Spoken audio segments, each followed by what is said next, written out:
మేడిగడ్డ బ్యారేజ్కి మంత్రుల బృందం చేరుకుంది. మరి ఇప్పుడు మంత్రి శ్రీధర్ బాబు మాట్లాడుతున్నారు. లైవ్ చూద్దాం. ఇంకో అంశం రావటం, ఈరోజు రాష్ట్ర ప్రజానికానికి సంబంధించిన సంపద సరియైన విధానంలో ఖర్చు చేయటం జరిగిందో లేదా అని తెలుసుకునే ప్రయత్న భాగంలోనే ఈరోజు పెద్దలు ఉత్తమ్ కుమార్ రెడ్డి గారు కానీ, పెద్దలు శ్రీనివాస్ రెడ్డి గారు కానీ, పెద్దలు వెంకటరెడ్డి గారు కానీ, పెద్దలు ప్రభాకర్ గారు కానీ, అదేవిధంగా పెద్దలు జీవన్ రెడ్డి గారు కానీ, వివేక్ గారు కానీ రావటం జరిగింది. మేము కోరుతా ఉన్నాం అధికారులందరినీ కూడా, ఎందుకంటే ప్రభుత్వం కంటిన్యూస్ ప్రాసెస్. ఇక్కడ పనిచేస్తా ఉన్న ఎస్సీలు, ఈలు, ఈఎన్సీలు, ఇక్కడ పనిచేస్తా ఉన్న కలెక్టరు, ఎస్పీ, మాకెవరిపైన వ్యక్తిగత ద్వేషాలు లేవు, వ్యక్తిగత ఆలోచనలు లేవు. సాంకేతిక పరంగా నిజంగా ఎక్కడ లోపం జరిగిందో స్పష్టంగా సుస్పష్టంగా ప్రజలకు తెలియజేసే ప్రయత్నంలో మీరు ఉంది నడిపియండి అని, ఆనాడు జరిగిన అంశాలు కూడా ప్రజలకు తెలియజేసే విధంగా మీ యొక్క కార్యాచరణ తీసుకొని ముందుకెళ్లాలని వారు కోరటానికి ఈరోజు ఈ నియోజకవర్గ శాసనసభ్యునిగా నేను పెద్దలు ఉత్తమ్ కుమార్ రెడ్డి గారు వచ్చారు కనుక మొన్న జరిగిన సమీక్షలో కూడా మరి పెద్దలు ఉత్తమ్ కుమార్ రెడ్డి గారు చిన్న కాళేశ్వరానికి సంబంధించిన అంశాన్ని కూడా మేము వారి దృష్టికి తీసుకొచ్చాం. నత్తనడ నడుస్తూ పోతా ఉన్న ఈ ప్రాంతానికి 5 మండలాలకు సంబంధించి ఈ సాగునీరు అందించే కార్యక్రమం 2008లో ఆ రోజు కాంగ్రెస్ పార్టీ ప్రభుత్వ హయాంలో మొదలుపెట్టిన ప్రాజెక్ట్ని పక్కన పెట్టడం జరిగింది. దానికి తోడు మా నియోజకవర్గంలోనే 3 బ్యారేజీలు కట్టారు. అదేవిధంగా ఇటు భూపాలపల్లి జిల్లా కానీ అటు పెద్దపల్లి జిల్లాకు సంబంధించిన ఈ బ్యారేజీలు నేను కోరుతా ఉన్నా, రేపు రాబోయే కాలంలో గోదావరి పక్కనున్న ప్రాంతంలో మన తెలంగాణ కాంగ్రెస్ పార్టీ ప్రభుత్వ హయాంలో ఇటు భూపాలపల్లి కానీ అటు పెద్దపల్లి కానీ ఈ నియోజకవర్గాలకు సంబంధించిన ప్రతి ఒక్కరికి కూడా 1 ఎకరం కూడా మరి వదలకుండా లిఫ్ట్లు ఏర్పాటు చేసి సాగునీరు అందించే విషయంలో ఒక ప్రణాళిక చేయాలని నేను పెద్దలు ఉత్తమ్ కుమార్ రెడ్డి గారు ఈనాడు మన ప్రాంతానికి వచ్చిన సందర్భంలో మొట్టమొదటిసారి వచ్చారు. వారికి నేను మనవి చేస్తూ మొత్తం కూడా యావత్ తెలంగాణ రాష్ట్రానికి సంబంధించిన అంశం ముంపు గ్రామాలు ఇక్కడ నేను పెద్దలు ఉత్తమ్ కుమార్ రెడ్డి గారిని కోరుతా ఉన్నాను. అనేక సందర్భాల్లో వర్షాలు పడ్డప్పుడు నీటి నిల్వ చేసినప్పుడు అనేక గ్రామాలు మా నియోజకవర్గంలో ముంపుకు గురవుతున్నాయి.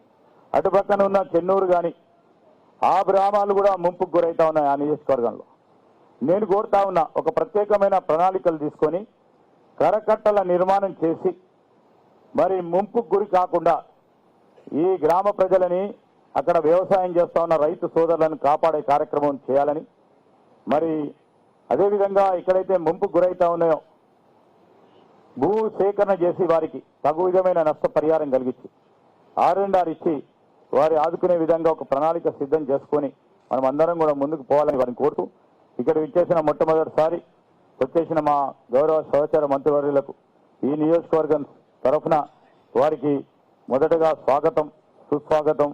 వారి డిపార్ట్మెంట్లకు సంబంధించిన అనేక అంశాల విషయంలో కూడా ఇది మారుమూల ప్రాంతం, ఇది ఒక ప్రక్కన ఛత్తీస్గఢ్, ఇంకో ప్రక్కన మహారాష్ట్ర పరిసరాల ప్రాంతాల సరిహద్దులో ఉంది. మరి ఇక్కడ ఉన్న మా ఎస్టీలు, ఎస్సీలు, బీసీలకు సంబంధించిన అనేక అంశాలు ఉంటే కనుక వారి సమస్యలను మరి ప్రత్యేక కోణంలో చూసి సమస్య పరిష్కారానికి మీరు తోడ్పాటు చేయాలని వారిని కూడా కోరుతూ ఇక్కడికి వచ్చేసిన మా పెద్దలు జీవన్ రెడ్డి గారిని, వివేక్ గారిని కూడా కృతజ్ఞతలు తెలియజేస్తూ సెలవు తీసుకుంటా ఉన్నాం.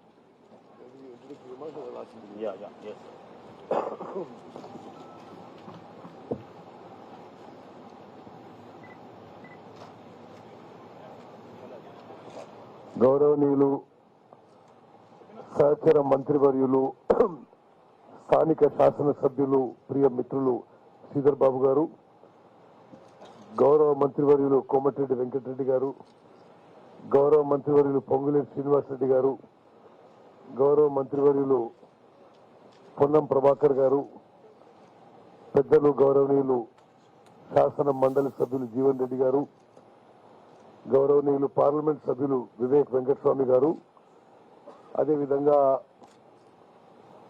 ఇంజనీర్ ఇన్ చీఫ్ మురళీధరరావు గారు, ఇతర ఇంజనీర్లకి అదేవిధంగా ఎల్ఎన్టీ, నవయుగ, ఆఫ్కాన్ సంస్థల సీనియర్ పెద్దలకి, మరి ఇక్కడ చేసిన ప్రజాప్రతినిధులకి, జిల్లా కలెక్టర్ గారికి, ఎస్పీ గారికి, ఎంతో కష్టపడి ఇంత దూరం హైదరాబాద్ నుంచి కరీంనగర్ చేసిన నా మీడియా మిత్రులందరికీ కూడా నమస్కారం.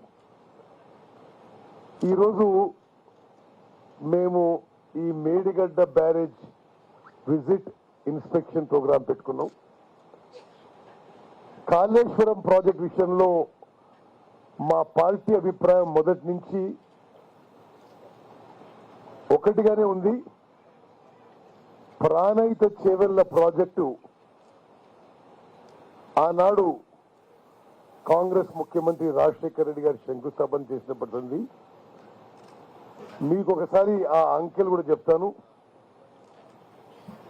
38,000 కోట్లతో 16,40,000 ఎకరాల కొత్త ఆయకట్టు ఇవ్వడానికి ప్రాణహిత చేవెళ్ల ఒప్పుకోవడం జరిగింది. కట్టాలని ఆ ప్రభుత్వం నిర్ణయం తీసుకోవడం జరిగింది. మరి కాలువలు తోవడం జరిగింది. ఆ బ్యారేజ్ విషయంలో, ఆ హైట్ విషయంలో మహారాష్ట్రలో జరగబోయే కొద్దిపాటి ముంపుకి ఆ ప్రభుత్వంతో అక్కడున్న ప్రజలతో చర్చలు జరుగుతున్న సందర్భంగా ప్రభుత్వం మారింది. ప్రభుత్వం మారి బీఆర్ఎస్ ప్రభుత్వం వచ్చిన కొత్తలో అదే ప్రాజెక్టు నిర్మాణం చేయాలనే ఉద్దేశంతో ముందుకు పోయింది. వాళ్ళు కూడా ఈ ఏ హైట్ కట్టాలి, ఎంత సబ్మర్జెన్స్ అవుతుంది, మరి 1000 ఎకరాల, 2000 ఎకరాల, 3000 ఎకరాల, దానికి కంపెన్సేషన్ ఎట్లు ఇవ్వాలి, అక్కడ కొంత వాళ్ళు వ్యతిరేకించినా దానికి ఏ విధంగా సంజాయించాలనేది ముందు చర్చలు జరిగినాయి. అనుకోకుండా అకస్మాత్తుగా ఆ ప్లాన్ మొత్తం మార్చేసి మరి ఆ లొకేషన్ ప్రాజెక్ట్ కూడా మార్చేసి మేడిగడ్డ దగ్గర మరి ప్రాజెక్టు యొక్క లొకేషన్ మార్చేయడం జరిగింది. మార్చేసి ఆనాడు ఒక బ్యారేజ్ తుమ్మడిగట్ట దగ్గర అనుకుంటే మరి ఇక్కడ మేడిగడ్డ, సుందారం, సుందిల్లా, అన్నారం 3 బ్యారేజ్లు, లిఫ్ట్లు, మరి పెద్ద ఎత్తున ప్రాజెక్ట్ కాస్ట్ పెరగడం మరి గత 10 ఏళ్ల పాటు జరిగిన విషయం మీకు అందరికీ తెలుసు. నేను ఒక విషయం గుర్తు చేస్తున్నా. ఆనాడు 38,000 కోట్లకి 16 లక్షల ఎకరాలకి మరి ఆయకట్టు కోసం ఆ ప్రాజెక్టు నిర్మాణం తలపెడితే ఆ తర్వాత ఈ కాళేశ్వరం ప్రాజెక్ట్ కింద 80,000 కోట్లది 80,000 కోట్లు సిడబ్ల్యూసి అప్రూవ్డ్ కాస్ట్. దీని కింద అప్పుడు 16 లక్షల ఎకరాల కొత్త ఆయకట్టు ఉంటే ఇక్కడ 18 లక్షల ఎకరాల ఆయకట్టుకి దీనికి అదనంగా కొంత స్టెబిలైజేషన్ ఆఫ్ ఎస్ఆర్ఎస్పి కింద, నిజాం సాగర్ కింద స్టెబిలైజేషన్ ఆయకట్టు కింద ఈ ప్రాజెక్టు నిర్మాణం మొదలుపెట్టారు. మరి ప్రాజెక్టు మొదలుపెట్టినప్పటికీ ఈ ప్రాజెక్టు నిర్మాణంపై, ఈ ప్రాజెక్టు వయబిలిటీపై, ఈ ప్రాజెక్టు యొక్క నిర్మిస్తున్న తీరుపై ఆనాటి మేము ప్రతిపక్షంలో ఉండి, నేను పార్లమెంట్లో, అసెంబ్లీలో మన మిత్రులందరూ కూడా చాలా సందేహాలు కూడా వ్యక్తం చేయడం జరిగింది. ఆనాడు ఆ ప్రభుత్వం ప్రాజెక్టు గురించి ఏ విధంగా ప్రచారం చేసుకుందో మీ అందరికీ తెలుసు.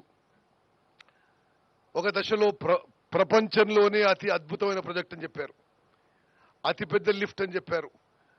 మరి ఈరోజు అమూల్యమైన ప్రజా డబ్బుతో కట్టిన ఈ ప్రాజెక్టు కొంత డ్యామేజ్ కావడం ఇది చాలా బాధాకరమైన విషయం.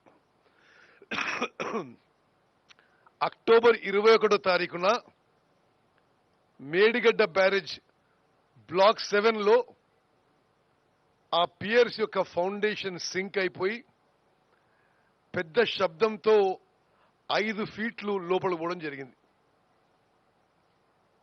సరే, ఆ తర్వాత అప్పుడు మేము ప్రభుత్వంలో లేము.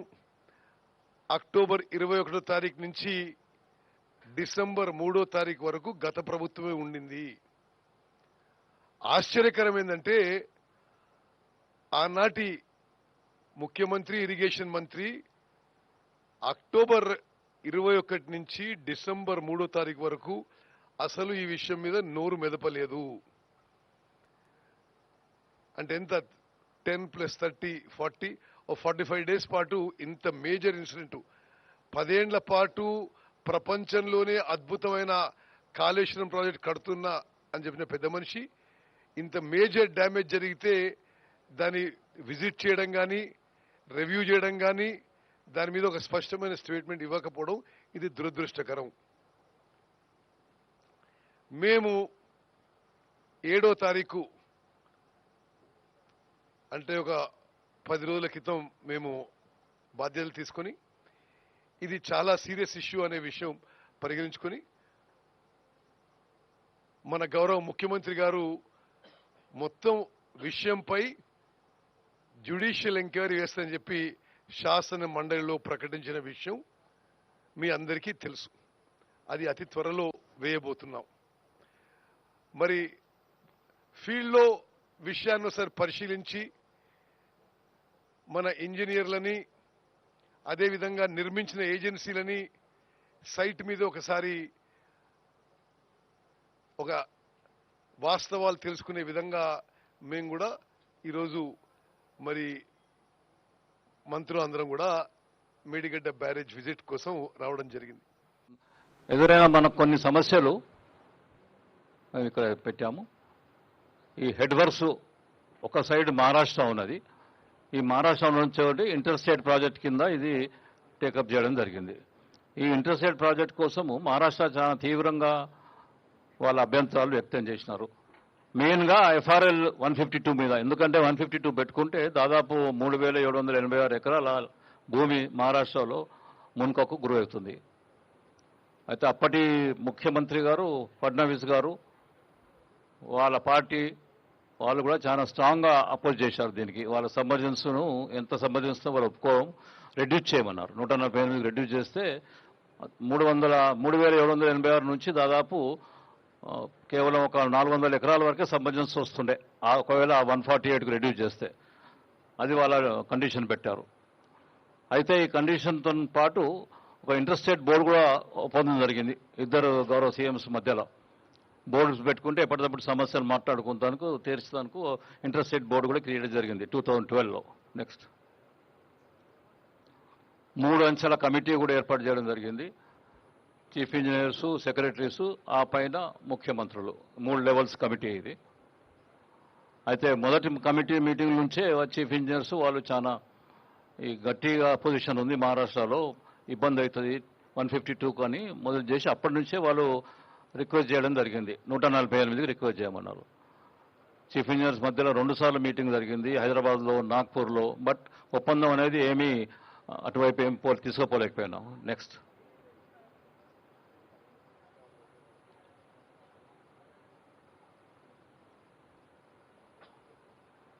మళ్ళీ మినిస్టర్స్, ఇద్దరు గౌరవ మినిస్టర్స్ మధ్యలో బాంబేలో కూడా మీటింగ్ జరిగింది.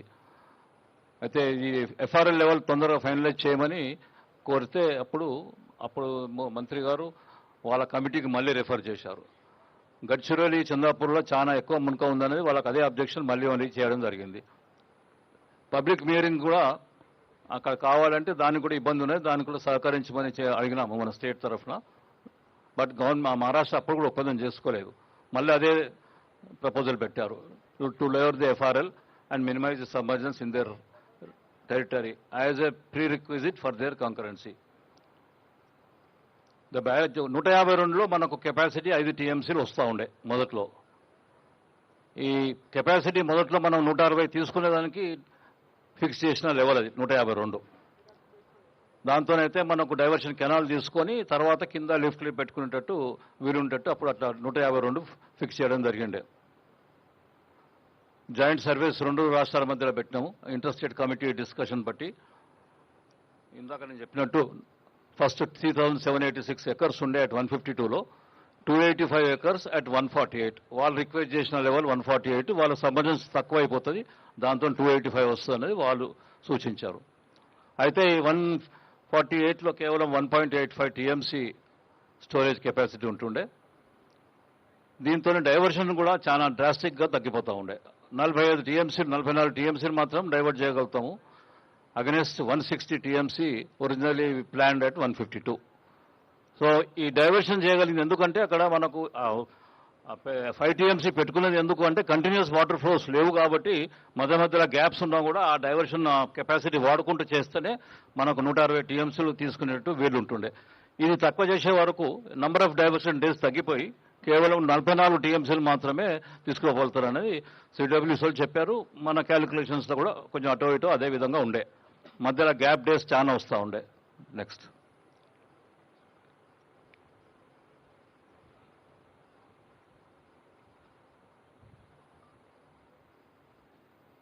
ఈ మీటింగ్ తర్వాత మళ్ళీ హైదరాబాద్లో కూడా మళ్ళీ మీటింగ్ పెట్టడం జరిగింది. అదే రిక్వెస్ట్ మహారాష్ట్ర మళ్ళీ చెప్పడం జరిగింది.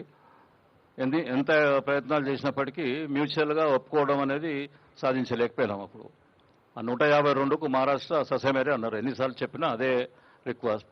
పొలిటికల్ అపోజిషన్ చాలా ఉండే. ఆ ఏరియాలో కొద్దిగా బీజేపీ వాళ్ళు కొద్దిగా స్ట్రాంగ్ పాకెట్స్ ఉన్నాయి, వాళ్ళు అసలు ఒప్పుకోలేదన్నారు. మా ముఖ్యమంత్రి గారు అదే చెప్పారు. తర్వాత సబ్సిక్వెంట్గా ఫడ్నవీస్ గారు ఆ ఏరియాలో నేనేం చేయలేనని కూడా ఆయన పదే అదే చెప్పడం జరిగింది. నెక్స్ట్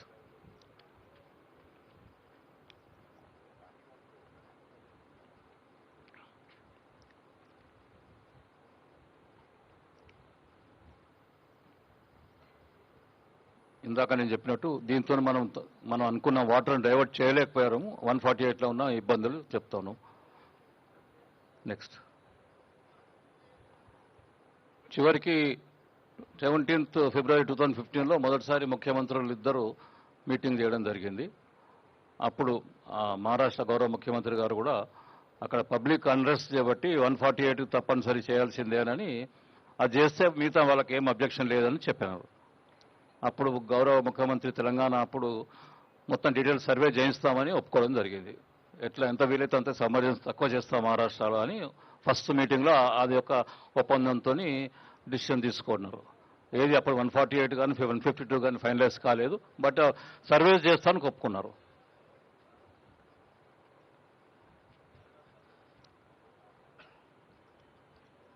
నీటి అవైలబిలిటీ గురించి సిడబ్ల్యూసీ వాళ్ళు చెప్పిన లెక్కల ప్రకారం 165 టీఎంసీలు 78% డిపెండబిలిటీతో ఉంటుంది అని చెప్పారు. కానీ దాంట్లో కూడా 63 టీఎంసీలు పైన వాడుకొని వాటర్ ఉన్నది. పైన ప్రాజెక్ట్స్ అంటే ఛత్తీస్గఢ్ మెయిన్లీ వాళ్ళు ఇంకా వాడకంలోకి రాని వాటర్ ఉంటుంది కాబట్టి అది కలుపుకుంటేనే 165 టీఎంసీలు ఉంటుంది అన్నారు.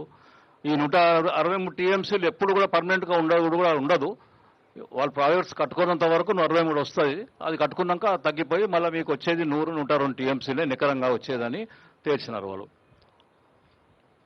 ఈ 102 టీఎంసీ అవైలబిలిటీ అనేది అన్ని కలుపుకుంటే అది డిపెండబుల్ అవైలబుల్ ఉంటుందని తేల్చినారు. Next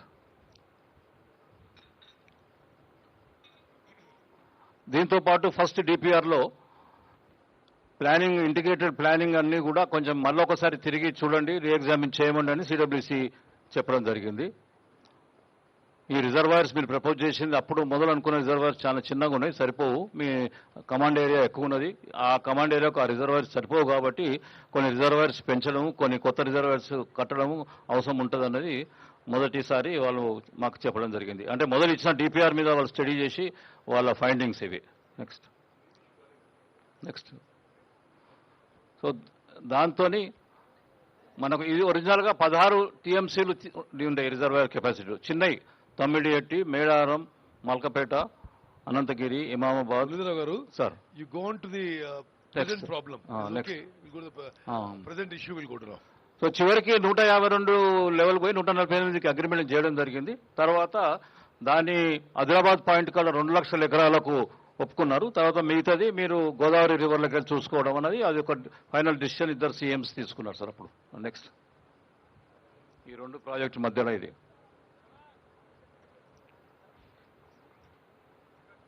next Kaleshwaram detail project report వాళ్ళ సూచనల ప్రకారం 2017లో సబ్మిట్ చేయడం జరిగింది. వేరియస్ క్లియరెన్సెస్ దాదాపు 18 క్లియరెన్సెస్ అన్ని డైరెక్టరేట్స్ నుంచి తీసుకోవడం జరిగింది. Technical Advisor Committee, that is the highest body in CWC and Government of India. Ministry of water రిసోర్స్లో. అది 6/6/2018లో క్లియరెన్స్ ఇచ్చారు కాళేశ్వరం ప్రాజెక్టుకు. నెక్స్ట్ ఇక దాంట్లో పవర్ రిక్వైర్మెంట్స్ క్యాలిక్యులేట్ చేసుకుంటే ఇందాక చెప్పిన దాంట్లో 4,959 2 TMC పర్ డే చొప్పున అంత అవసరం పడుతుందని క్యాలిక్యులేట్ చేయడం జరిగింది. నెక్స్ట్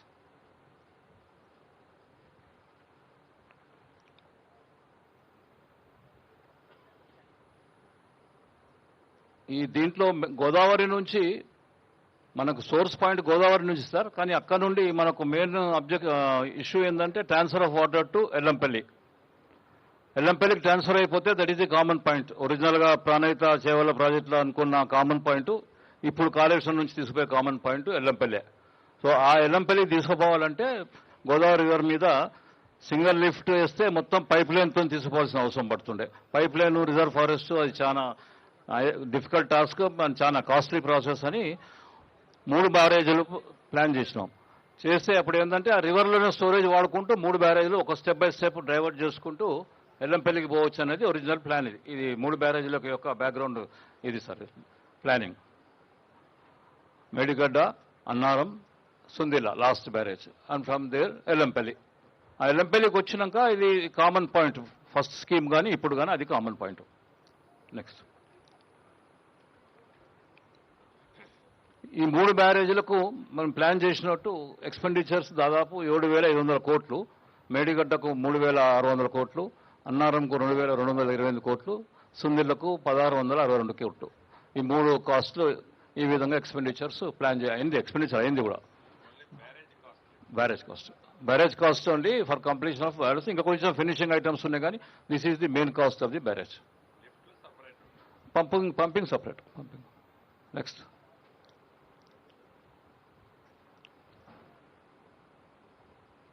ఈ Medigadda barrage different features sir.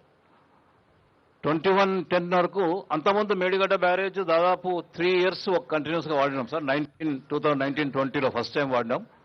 2021, 21-22, 22-23. 22-23లో హైయెస్ట్ ఫ్లడ్ కూడా ఫేస్ అయింది. దాదాపు 28 లక్షల క్యూసెక్స్ అది బ్యారేజ్ రిసీవ్ చేసుకున్నది. మన designed flood, maximum design flood వచ్చేసింది ఫస్ట్ సెకండ్ ఇయర్లోనే.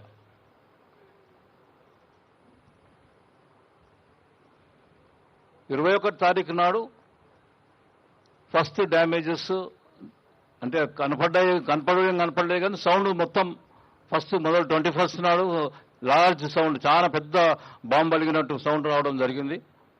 అక్కడ ఫస్ట్ సెటిల్మెంట్ సింకింగ్ అప్పుడు జరిగిందన్నది మా అంచనా. చేసినప్పుడు 20 పియర్ మధ్యలో ఉన్న పియర్ మెయిన్ సింక్ సెటిల్ అయింది. దానికి అటువైపు ఇటువైపు కూడా కొంచెం సెటిల్ అయినాయి. ఇది బ్లాక్ నెంబర్ 7లో లెఫ్ట్ సైడ్ అంటే టువర్డ్స్ మహారాష్ట్ర సైడ్ అటువైపు ఉన్న పియర్స్ బ్లాక్ ఇది. ఈ బ్లాక్లో బ్యారేజ్ దాదాపు 1.5 meters సెటిల్ అయింది పియర్ నెంబర్ 20. ఇది main central point of settlement. అటు ఇటు ఇంత కాలేదు కానీ కొంచెం అవి కూడా సెటిల్ అయినాయి. స్లాబ్స్, పారావేట్ అన్నీ కూడా దాంతోపాటు కొంచెం సెటిల్ అయినాయి. ఇమ్మీడియట్గా అక్కడనే అందరికి కొందరు చూసినారు జనాలు. అప్పుడే అంత గందరగోళం అయిపోయిండే. అప్పుడే చిన్న ప్రెస్